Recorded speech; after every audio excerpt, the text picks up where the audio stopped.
دولت یا قرآن۔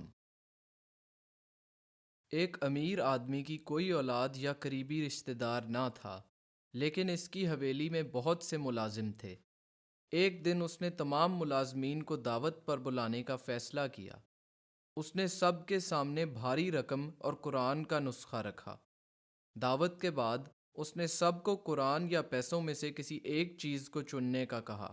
سب سے پہلے اس نے گارڈ سے پوچھا، جس نے جواب دیا، مجھے قرآن پڑھنا نہیں آتا تو میں پیسے لوں گا کیونکہ یہ میرے لیے زیادہ فائدہ مند ہے۔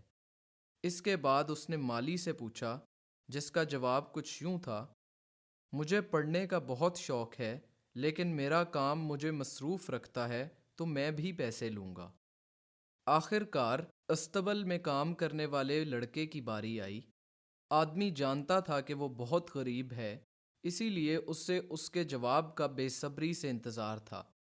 لڑکا بولا، میں قرآن چنوں گا کیونکہ میری والدہ نے مجھے ہمیشہ کہا ہے کہ اللہ ان لوگوں کی مدد کرتا ہے جو اس پر یقین کرتے ہیں۔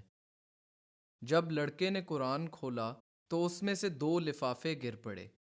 پہلے لفافے میں بہت سے پیسے تھے، جبکہ دوسرے میں ایک کاغذ کا ٹکڑا تھا جس میں تحریر تھا کہ وہ لڑکا اس آدمی کے مرنے کے بعد اس کی ساری وراثت کا حقدار ہوگا۔ آدمی نے اپنے ملازمین سے کہا، اللہ ان لوگوں کو عزت سے نوازتا ہے جو کہ اس پر یقین کرتے ہیں۔